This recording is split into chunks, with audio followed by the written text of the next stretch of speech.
Guys, this is actually breaking news. Robinhood just announced that they've actually raised $3.4 billion to invest in record customer growth. So let's talk about the whole Robinhood situation, because I think this is important to know even if you're not a Robinhood customer. You guys gotta understand, Robinhood is pretty much one of the most popular stock brokerages, or one of the easiest ways to buy stocks for most of the investors in the United States. And we need to understand what happened with Robinhood and why they actually decided to not let people buy shares. Recently, there was an interview on Clubhouse with Elon Musk, and Elon Musk was pretty much just absolutely destroying the Robinhood CEO. Some would say he got fisted, mind my language, but you guys need to understand that Robinhood, and from what it's looking to appear like, the reason that they didn't allow people to buy shares was not because of any market manipulation. Again, allegedly, it was because due to the financial restrictions that, again, we need to understand, like the SEC, there's a bunch of crazy people that control this shit, right?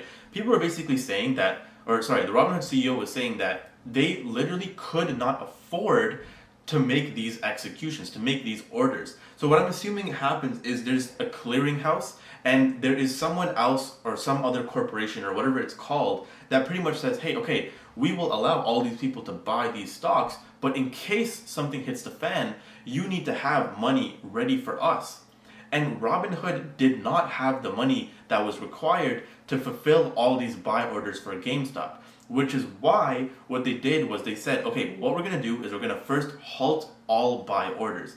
And the CEO did also say that, hey, you guys need to understand, people would rather be able to sell a stock than to buy a stock. And me personally, I do kind of agree, because the thing is, if I have my money invested in somewhere and I need that money back, I would rather be able to get that money back, because it's like a money guarantee, as opposed to spending my money, because then I'm just losing money. So in a way, I do understand it. We did get the better side of the coin, if that makes sense, but we do also need to understand that this is kind of interesting, because Robinhood pretty much said, yeah, we literally could not afford to process all these buy orders. So that's how crazy it was. And what does that mean? Well, that means since there's a lot of people looking to buy these shares, when these restrictions do get lifted, all these stocks are probably going to skyrocket to the damn moon. We need to all understand that people on Robinhood are only allowed to currently buy one share of GameStop. That is nothing. That is chump change. And people also need to understand that a lot of these companies, Robinhood, M1 Finance, Webull, whatever people use in Europe, and even in Canada, Wealthsimple, we need to understand all of these companies probably went through the same thing. So now that Robinhood actually raised $3.4 billion, that means two things. One, it means people who are investing in the company, because this isn't a public company, so they raised this privately. We need to understand that, hey, people do still believe in Robinhood as a company that will continue to grow. People are also starting to forgive Robinhood for what they did, which, again, in my opinion, if everything that the Robinhood CEO said is facts, I see where they're coming from. I think I can personally say, okay, you know what, Robinhood, it wasn't your fault.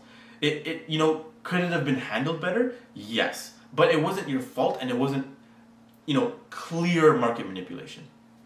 Did it manipulate the market? Yes, but it looks like it wasn't intentional. Second thing to note is, now that they've raised $3.4 billion, it looks like Robinhood could potentially be removing certain restrictions, or at least making the restrictions a bit less strict. And again, this week is going to be very interesting to see, because if all these restrictions get removed, I do genuinely think all these stocks, like the crazy stocks, GameStop, AMC, BlackBerry, Nokia, Naked, even Silver maybe, could potentially blow up. Again, this is only when and if these restrictions get completely removed and people are going to be able to access everything better. Another thing I do want to say is, all of this crazy hype started last week, Wednesday. And if people wanted to make accounts with Robinhood or all these other financial, platforms, they usually need to wait a few days before they can actually deposit money and start to buy stocks, which is also why I'm insanely bullish on all of these stocks.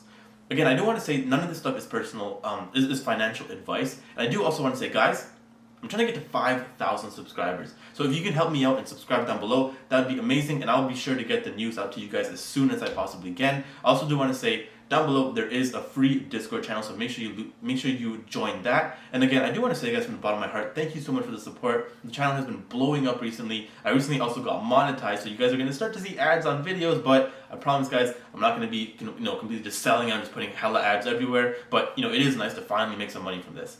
Again, if you enjoyed this video, make sure you leave a like, hit that subscribe button, hit that notification bell so you never miss a video.